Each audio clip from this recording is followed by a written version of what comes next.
جی، تو میں یہ عرض کر رہا تھا،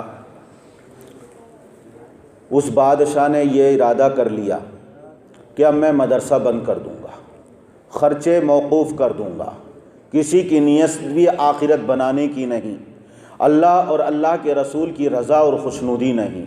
یہ ارادہ لے کر افسردگی کے ساتھ وہ وہاں سے چلا۔ ایک طالب علم کو دیکھا کہ تنہائی کے عالم میں کتابوں کے مطالعے میں مستغرق، دنیا اور دنیا کی رنگینیوں سے، مادیت اور دنیا کے عہدوں سے بالکل بے خبر، صرف اللہ اور اللہ کی رضا اور خوشنودی کے لیے پڑھ رہا ہے۔ یہ بادشاہ سادہ لباس میں کوئی پہچان نہ سکے، اس بچے کے پاس آ کر کہتا ہے کہ بیٹے میرے ایک سوال کا جواب دو گے؟ کہا کہ جلدی پوچھو۔ میں سوالوں کا جواب دینے کے لیے نہیں بلکہ پڑھنے کے لیے آیا ہوں۔ میرے ماں باپ نے اس لیے مجھے بھیجا ہے تاکہ یہاں میں آخرت کا علم حاصل کروں، اللہ اور اللہ کے رسول کا علم حاصل کروں، دین حاصل کروں، خود بھی آخرت بناؤں اور دوسروں کی بھی آخرت سنواروں۔ میں اس لیے آیا ہوں کہ بیٹے یہی تو پوچھنا چاہتا تھا کہ تمہارا مقصد پڑھنے کا کیا ہے؟ کہ یہ بھی میاں کوئی پوچھنے کی بات ہے؟ میں تو اس لیے پڑھ رہا ہوں کہ میرا اللہ اور ہمارے نبی صلی اللہ علیہ وسلم مجھ سے راضی ہو جائیں۔ جب یہ بادشاہ نے سنا بڑا دل خوش ہوا اور سینہ اس کا خوشی سے پھول اٹھا اور اس نے ارادہ کر لیا جب تک میرے مدرسے کے اندر ایک ایسا طالب علم، اس مدرسہ انوار القرآن کے اندر ایک طالب علم بھی اللہ اور اللہ کی رضا اور خوشنودی کے لیے پڑھتا رہے گا، آخرت سنوارنے کے لیے اور دوسروں کی ہدایت کے لیے پڑھتا رہے گا اور نیت کو خالص کر لے گا، اس وقت تک یہ خرچہ جاری رہے گا، اس لیے کہ تمام کا تعاون قبول اور تمام کی محنتیں بارآور ہوں گی۔ بے شک تو ہماری محنتیں صرف آخرت کے لیے ہوں، یہ ہمارا سفر جو رواں دواں ہے صرف آخرت کے لیے ہے۔ میرے محترم بزرگوں اور دوستوں، یہ دنیا کے اعمال میں بھی ہم اپنی آخرت بنا سکتے ہیں اور دنیا میں آخرت کو تلاش کر سکتے ہیں اور دنیا کے اعمال کے ذریعے آخرت کو بنا سکتے ہیں۔ کس طرح؟ اگر ہم نے کسی یتیم کے سر پر ہاتھ رکھ دیا، نیت کر لی ثواب کی، اور اس کے بیچارہ یتیم ہے کہ اس کو دلاسا اور تسلی ہو جائے تو ہمیں ثواب ملے گا۔ اگر کسی ہم دوست سے ملاقات کریں، ہم نیت کر لیں ثواب کی اور اللہ سے ملاقات کے لیے، تو اس پر بھی اللہ تعالی ہمیں ثواب ملے گا، ثواب عطا فرمائے گا۔ لیکن اگر ہم دنیا کے آخرت کے معاملات میں اگر دنیا کی نیت کر لیں، اپنی نیت کو فاسد کر لیں، تو یہ پھٹے ہوئے کپڑے کی طرح اور خراب مال کی طرح، بوسیدہ مال کی طرح میدان محشر میں ہمارے منہ پر تمام عبادتیں مار کر پھینک دی جائیں گی، اور اس کے برخلاف اللہ تعالیٰ کے یہاں ہمیں عذاب سے دوچار ہونا پڑے گا۔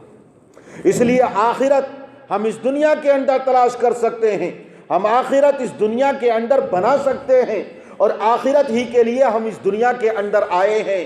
ابھی آپ نے سنا کہ دیکھو، کوئی کسی کو تکلیف نہ پہنچائے، کوئی کسی کی بے عزتی نہ کرے، کوئی کسی کا ٹھٹا نہ کرے، اس دنیا کے اندر بھی عذاب اور آخرت کے اندر بھی اس کا جواب دینا ہوگا۔ کوئی کسی کو حقیر نہ سمجھے۔ ایک مخنث، اس مخنث اور ہیجڑے کو معاشرہ بڑا برا سمجھتا تھا، حقیر سمجھتا تھا۔ اس کا انتقال ہو گیا۔ جب اس کا جنازہ لے کر جانے لگے تو 4 آدمی بھی نہ ملے کہ جو اس کے 4 پایوں کو کندھا دے سکیں۔ 3 تو آدمی اور ایک بیچاری اس کی ماں، چاروں پائے پکڑ کر قبرستان لے جا رہے ہیں۔ ایک آدمی نے دیکھا کہ یہ عورت 3 آدمیوں کے ساتھ، لہٰذا وہ آدمی آگے بڑھا اور اس عورت سے اس جنازے کے پایوں کو لے کر کندھا دیا اور قبرستان پہنچایا۔ پوچھا کہ یہ اس کے ساتھ آدمی کیوں نہیں، دفن کرنے والے کیوں نہیں؟ وہ کہتی ہے کہ یہ میرا بیٹا ہیجڑا تھا، یہ مخنث تھا، لوگ معاشرے میں محلے میں اس کو حقیر سمجھتے تھے، اس لیے اس کے جنازے میں کاندھا دینا بھی انہوں نے معیوب سمجھا اور برا سمجھا، لہٰذا اس کو دفن کر دیا گیا۔ دفن کرنے کے بعد جب واپس آئے تو اسی چوتھے آدمی نے خواب میں دیکھا کہ وہ مخنث خواب میں آیا اور پوچھا کہ بھائی اللہ نے تیرے ساتھ کیا معاملہ کیا؟ سفید لباس میں ہے، خوش و خرم حالت میں ہے، کہ اللہ نے تیرے ساتھ کیا معاملہ کیا؟ کہا اللہ نے مجھے بخش دیا۔ کہ کون سا عمل کیا؟ کہا اس لیے کہ دنیا کے اندر مجھے لوگ حقیر سمجھتے تھے، حقیر سمجھنے کی وجہ سے اللہ تعالیٰ نے میری مغفرت فرما دی۔ کس کا مقام اللہ کے یہاں کتنا بلند ہے، کتنا اونچا ہے، کوئی نہیں جانتا، اس لیے کسی کو حقیر نہ سمجھو۔ ایک صاحب حضوری تھے، بزرگ، یعنی روزانہ حضور اکرم صلی اللہ علیہ وسلم کی خواب میں زیارت ہوتی تھی۔ حج کے موقع حج کے لیے جا رہے تھے، حج کے موقع پر جاتے ہوئے جو اونٹ بانڈ تھا، اونٹ کو چلانے والا سوار کر کے کسی بانڈ پر اس کے تھپڑ مار دیا۔ بس پھر کیا تھا، اللہ کے رسول صلی اللہ علیہ وسلم کی زیارت بند ہو گئی۔ بڑا پریشان، بڑے پریشان کہ پہلے تو روزانہ حضور اکرم صلی اللہ علیہ وسلم کی خواب میں زیارت ہوتی تھی، اب بالکل زیارت بند ہو گئی۔ علماء کرام سے، بزرگان دین سے اس بات کو اور ماجرے کو کہا تو مدینہ منورہ جب پہنچے تو کہا کہ ایک بوڑھی عورت آئے گی روضہ اقدس کی زیارت کے لیے، صفائی ستھرائی اور جھاڑو دینے کے لیے، آپ اس سے درخواست کرنا کہ اللہ میرے گناہ کو معاف کر دے اور پہلے کی طرح اللہ کے رسول کی روزانہ زیارت ہونے لگے۔ یہ انتظار کرتے رہے۔ جب وہ بوڑھی عورت آئی تو اس سے درخواست کی۔ اس عورت نے جذب کی حالت میں کہا شف، یعنی انظر الی قبر النبی صلی اللہ علیہ وسلم، ذرا دیکھ رسول اللہ صلی اللہ علیہ وسلم کے روزے کی طرف۔ جب ان اللہ والے نے دیکھا ہے تو اللہ نے بیچ میں سے تمام حجابات ہٹا دیے اور حضور اکرم صلی اللہ علیہ وسلم نظر آ رہے۔ اس درمیان جو اس اونٹ بان کو مارا تھا تھپڑ، اس درمیان کتنا روئے، کتنا گڑ گڑائے، کتنی اللہ سے مغفرتیں طلب کی، کتنی اللہ کی بارگاہ میں نمازیں پڑھی ہیں، کتنی مرتبہ استغفار کیا ہے، یہ تو وہ جانتے ہیں اور اللہ جانتے ہیں۔ پھر اللہ نے ان کے گناہ کو معاف کر دیا۔ وجہ یہ تھی کہ جس کے تھپڑ مارا تھا وہ بھی حضور اکرم صلی اللہ علیہ وسلم کے خاندان سے تعلق رکھتا تھا، اور اس کی نحوست کا اثر یہ ہوا کہ اللہ کے رسول کی زیارت ہی بند ہو گئی۔ اس لیے کوئی کسی کو حقیر نہ سمجھے، کوئی کسی کو کمتر درجے نہ سمجھے۔ معلوم نہیں اللہ کے یہاں کتنا اونچا مقام ہے۔ کوئی کسی کا ٹھٹا نہ اڑائے، کوئی کسی کا مذاق نہ اڑائے، اس لیے کہ مذاق جب ہی اڑاتا ہے جب اس کے دل کے اندر حقارت ہوتی ہے، سامنے والے کی توہین ہوتی ہے، اس کو اپنے سے کمتر درجے سمجھتا ہے۔ حضرت نانوتوی رحمت اللہ علیہ میلہ خدا شناسی جو شاہجہاں پور میں ہوا 2 سال تک، اس میں جا رہے تھے یا آ رہے تھے، راستے میں ایک بستی غالباً روزہ جو ہردوئی کے پاس میں ہے وہاں سے گزر ہوا۔ وہاں کچھ سنی حضرات بھی رہتے تھے اور اکثریت شیعہ حضرات کی تھی۔ انہوں نے سوچا کہ ایک سنی عالم دارالعلوم دیوبند کا بانی وہ آ رہا ہے اور مناظرے کے لیے، لہٰذا ہم اس کا آج ٹھٹا کریں گے، آج اس کا مذاق اڑائیں گے۔